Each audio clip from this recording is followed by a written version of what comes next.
오늘 본문에 나오는 헤롯 왕은 예수님께서 탄생하실 때에 유대 땅의 분봉왕이었던 헤롯 대왕의 손자인 헤롯 아그리파 1세를 의미합니다. 로마의 제3대 황제였던 칼리굴라가 사망한 후에 제4대 황제로 등극한 클라우디우스, 사도행전 12장 28절에 글라우디오라고 나오죠. 이 글라우디오가 아그리파 1세를 유대와 사마리아 땅을 통치하는 분봉왕으로 임명을 하였습니다. 그래서 이 아그리파 1세는 AD 41년에서 44년까지 유대와 사마리아의 분봉왕으로 저위를 하였습니다. 그러므로 사도행전 12장 1절에 나오는 그때에라는 말은 헤롯 아그리파 1세가 유대 땅을 다스리던 AD 41년에서 44년까지의 시기에라는 의미로 우리가 이해할 수가 있습니다. 그래서 오늘 본문의 이야기는 우리가 사도행전 11장에서 살펴봤던 바나바와 바울이 구제 헌금을 가지고 예루살렘을 방문하였던 AD 46년 이전의 사건이라는 것을 여러분이 아셔야 됩니다. 그러니까 역사적인 시간의 흐름 가운데 성경들이 항상 쓰여진 것이 아니라 때로는 역사적인 어떤 시간의 순서가 조금 뒤바뀌고 또 혼재될 수가 있습니다. 그래서 우리가 사도행전 11장에 살펴봤던 바나바와 바울이 큰 흉년이 들어서 고통 가운데 있는 예루살렘 교회를 돕기 위해서 구제헌금을 가지고 예루살렘 땅으로, 예루살렘 성으로 올라갔던 때는 AD 46년이고 오늘 본문의 이야기는 헤롯 아그리파 1세가 다스리는 41년에서 44년 사이에 일어난 일이기 때문에 일반적으로 아그리파가 사망하기 직전인 그 해인 AD 44년에 일어난 것으로 추정을 합니다. 그래서 여러분, 우리가 바나바와 바울이 구제헌금을 가지고 예루살렘을 방문했을 때 그 구제헌금을 누구에게 줍니까?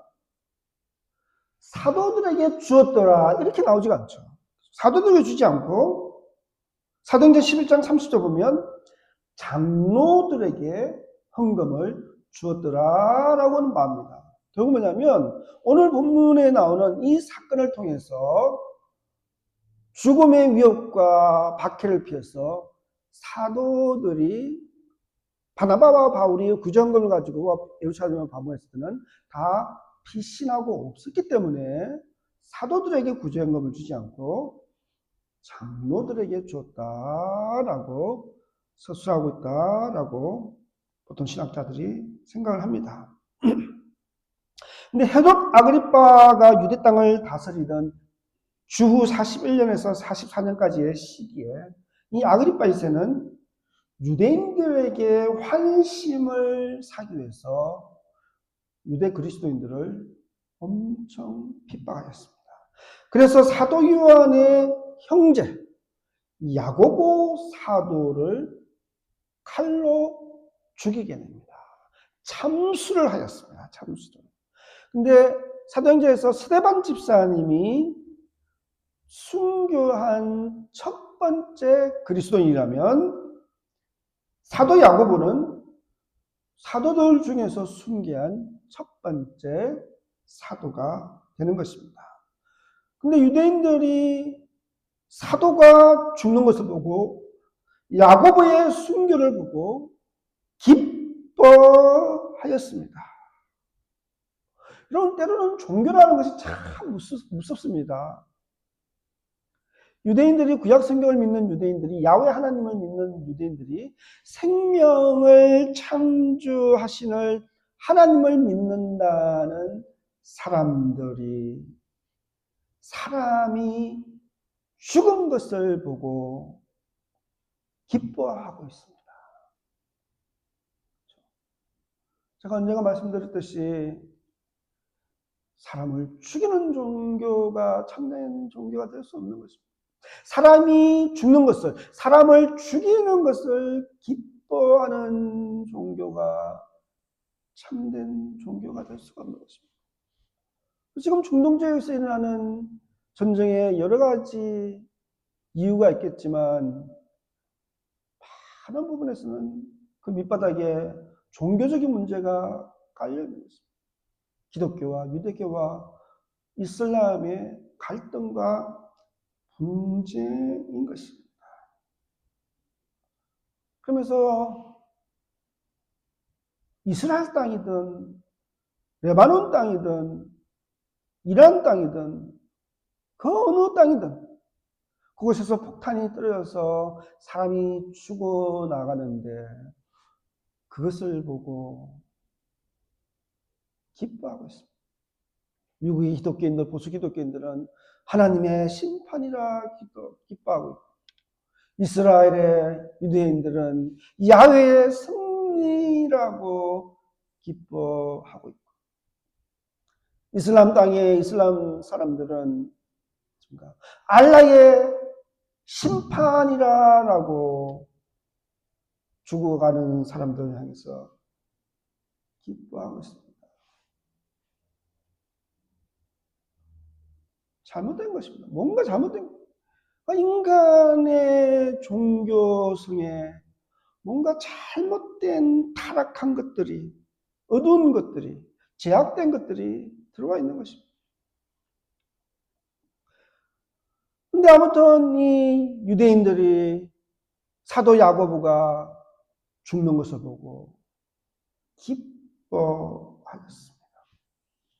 그래서 아그리파 2세는 유대인들의 환심을 더 많이 얻기 위해서 베드로까지 죽이려고 베드로 사도를 잡아서 감옥에 가두게 됩니다. 사도행전 12장 3절에서 4절입니다. 유대인들이 이 일을 기뻐하는 것을 보고 베드로도 잡으려 할세 때는 무교절 기간이라 잡음에 옥에 가도 군인 넷씩인 네페에 맡겨 지키고 6절 후에 백성 앞에 끌어내고자 하더라. 여러분, 보통 6월절, 패스오버 6월절은 하루를 이야기합니다. 하루. 그리고 6월절 하루가 끝나고 그 다음부터 7일간의 기간을 무교절이라고 합니다.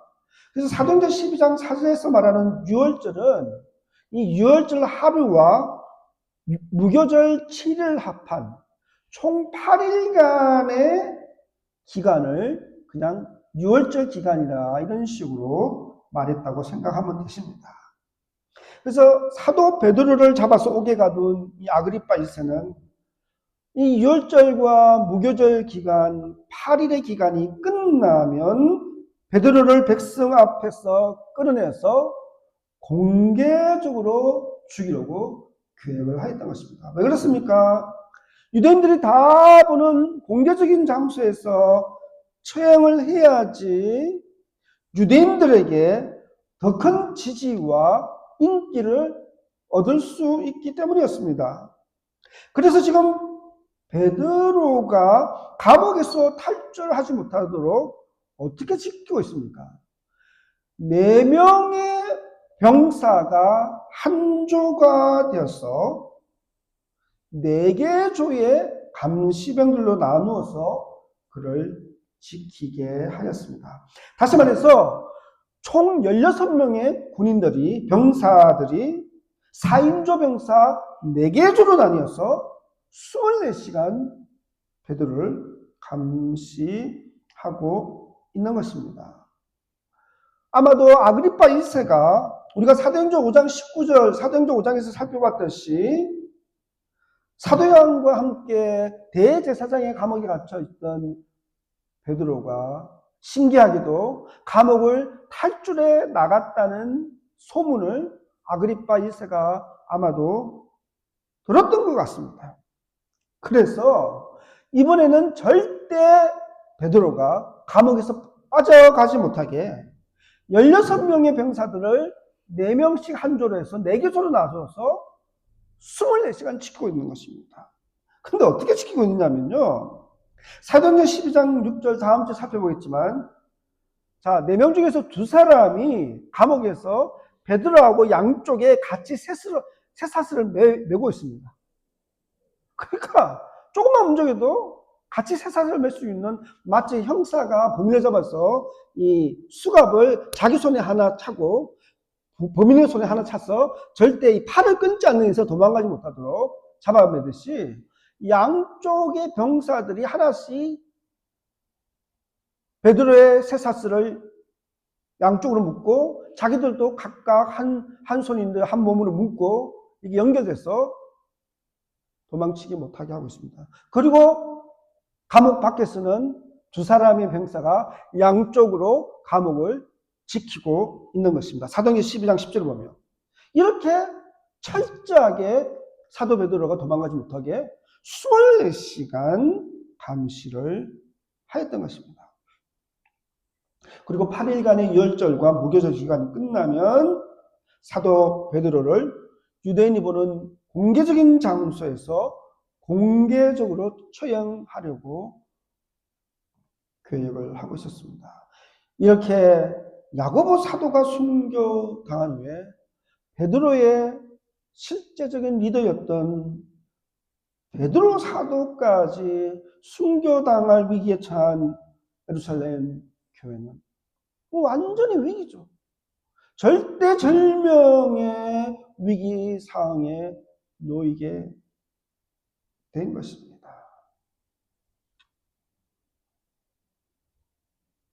그럴 때 교회는 무엇을 하였습니까? 교회가 절대절명의 위기 상황에 놓였을 때, 그 어느 때보다도 위중한 위험 상황에 놓였을 때, 교회는, 예루살렘 교회 성도들은 어떻게 하였습니까? 베드로를 위해서 간절히 기도하였습니다. 사도행전 12장 5절입니다. 이에 베드로는 의에 갇혔고 교회는 그를 위하여 간절히 하나님께 기도하더라. 여러분, 예루살렘 교회가 절대절명의 위기와 문제 앞에 하나님께 간절히 기도하였다라고 설명하고 있습니다. 여러분, 여기서 간절히 헬라어로는 에크테노스입니다. 에크테노스. 이 에크테노스는 문자적으로 팔을 뻗다, stretch out, 팔을 뻗다라는 의미입니다. 따라서 하나님께 팔을 벌려, 하나님께 간절하게 손을 벌려서 기도했다는 것입니다. 기도하다의 헬라어 원문은 미완료형입니다. 계속해서 완료되지 않고 미완료형으로 가고 있다는 뜻입니다.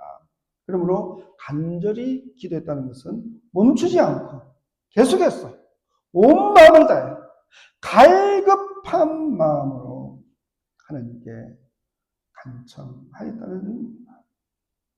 여러분, 사도행전의 저자인 누가는 그의 다른 저자인 누가복음 22장 44절에서도 동일한 단어를 사용하고 있습니다. 누가복음 22장 44절에 보니까 예수께서 힘쓰고 애써 더욱 간절히 에크테노스, 간절히 기도하시니 땀이 땅에 떨어지는 핏방울 같이 되더라.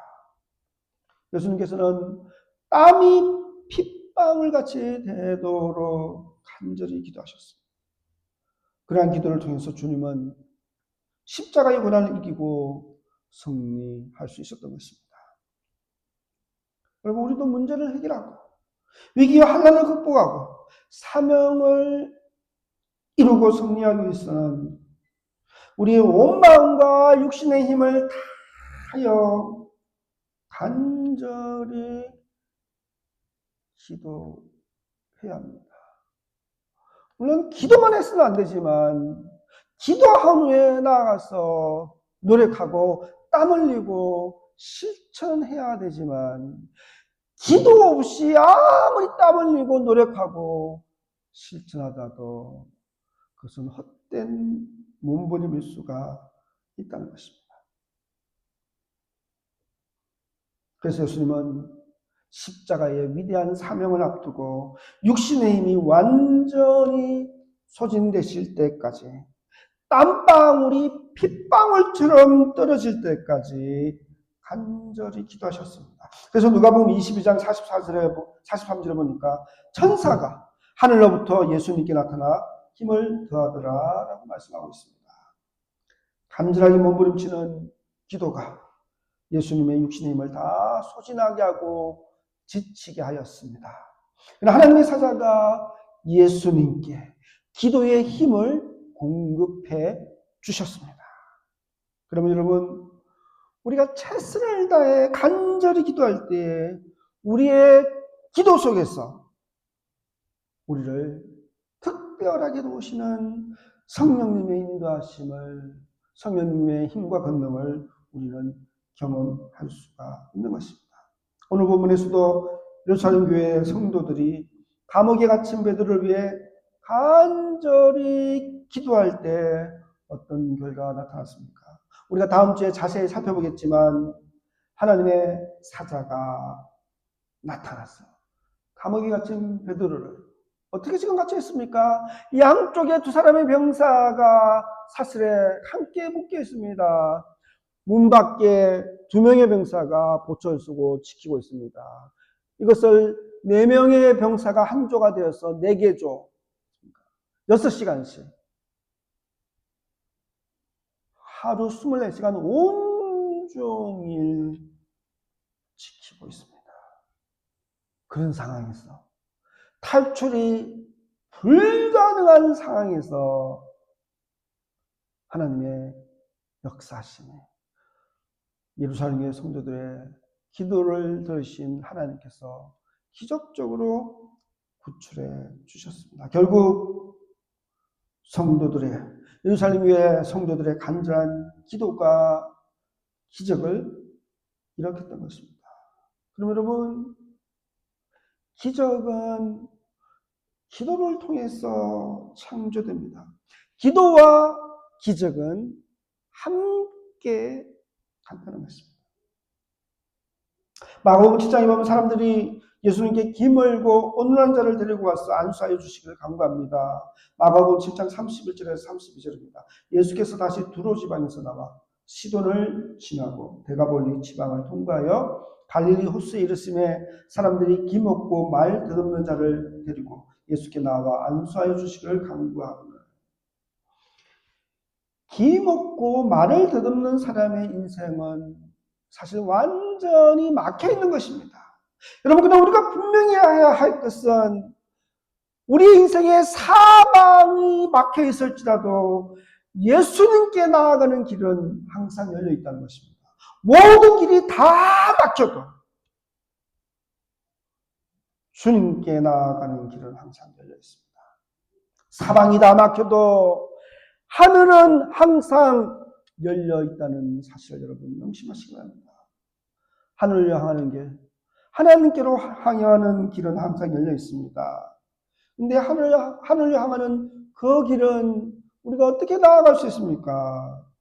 기도를 통해서만 나아갈 수 있는 것입니다. 예수님을 통해서, 예수 그리스도의 이름으로 기도할 때 우리는 그 길로 나아갈 수 있는 것입니다. 그래서 예수님은 요한복음 14장 6절에서 예수께서 이르시되 내가 곧 길이요 진리요 생명이니 나로 말미암지 않고는 아버지께로 올 자가 없느니라 라고 말씀하셨습니다. 그리고 사랑하는 성도 여러분, 우리는 항상 기억해야 합니다.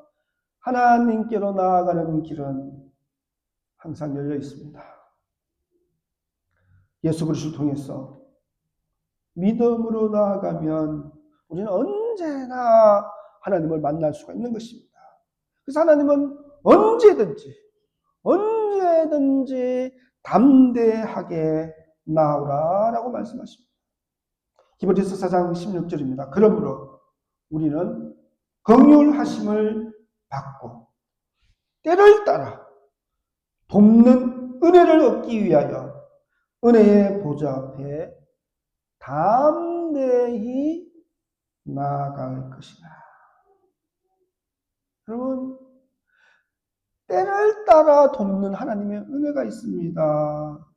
그래서 우리는 그 은혜를 구하기 위해서, 때를 따라 돕는 그 은혜를 구하기 위해서. 찬송. 우리가 정말 때를 따라 돕는 하나님의 은혜가 없다면 우리가 지금까지 나올 수 없습니다. 이 시간, 이 자리에 설 수가 없는 거예요. 저도 정말 때를 따라 돕는 하나님의 은혜가 없다면 제가 지금까지 이 자리에 서서 설교하고 목회를 할 수 없는 거예요. 정말 하나님의 은혜가 없다면 저는 자주할 수밖에 없습니다. 절망할 수밖에 없습니다. 주저앉을 수밖에 없습니다.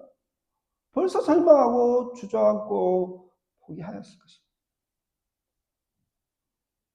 그럴 때마다 하나님께서 때를 따라 은혜를 주십니다. 때를 따라 힘과 소망과 능력을 부어주십니다.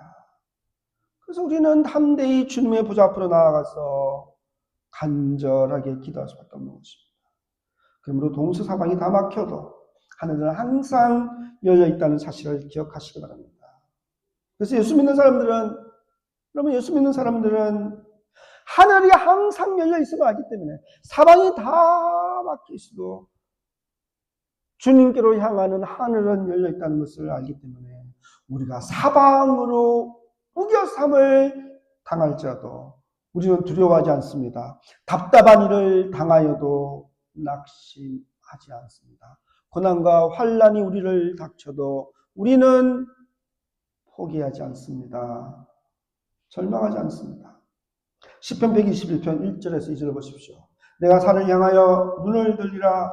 나의 도움이 어디서 올까? 나의 도움은 천지를 지으신 여호와께로서다. 사랑하는 성도 여러분 힘들면, 지치고 힘들면 높은 산을 바라보시기 바랍니다. 그리고 그 산 위에 계신 하나님을 바라보시기 바랍니다. 하나님께서는 자신을 간절히 찾는 사람을 찾으십니다. 하늘을 우러러 하나님의 무한한 능력을 구하는 자를 찾으십니다. 역대사 16장 9절에서 이렇게 말씀합니다. 여호와의 눈은 온 땅을 두루 감찰하사 전심으로 자기에게 향하는 자들을 위하여 능력을 베푸시나니. 여러분 이제 말씀을 맺겠습니다. 여러분 기도는 닫힌 문을 열고 푸는 천국 열쇠입니다. 다시 말해서 우리가 기도할 때 천국 문이 열립니다. 그러면 하나님의 능력의 손이 우리와 함께 하시기를 우리는 기도해야 합니다. 느헤미야 선지자는 예루살렘 성벽을 재건하는 과업을 성취하는데 하나님의 선한 손이 함께 하심을 믿었습니다. 느헤미야 2장 18절을 보시기 바랍니다. 야베스는 그의 기도에서 주님의 손이 함께 하실 때 지경이 확장되고 길이 열릴 것을 믿었습니다. 역대상 4장 10절을 보시기 바랍니다. 그러면 여러분 우리가 함께 주님 내 집을 채우라 말씀하신 그 주님의 약속의 말씀을 붙들고 교회 부흥을 해서 이 빈자리가 하나님의 예배자들로 채우기 위해서 기도하면서 나아갑니다. 주님 함께하여 주시옵소서. 역사하여 주시옵소서. 기도해야 하는 것입니다. 사도행전 11장 21절을 보니까 주의 손이 그들과 함께 하심에 수많은 사람들이 믿고 주께 돌아오더라.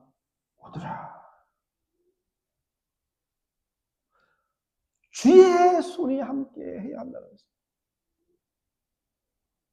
여러분 우리의 힘으로 능력으로 실력으로 자랑으로 그 어떤 프로그램으로 안 됩니다. 안 되지 않습니까? 어떻게 해야 됩니까? 정말 마음을 다해서 간절하게 여러분의 선자리에서 기도해야 되는 것입니다. 기도할 때 막힌 것이 뚫리고 풀리지 않는 문제가 해결됩니다. 기도할 때 놀라운 기적이 일어나는 것입니다.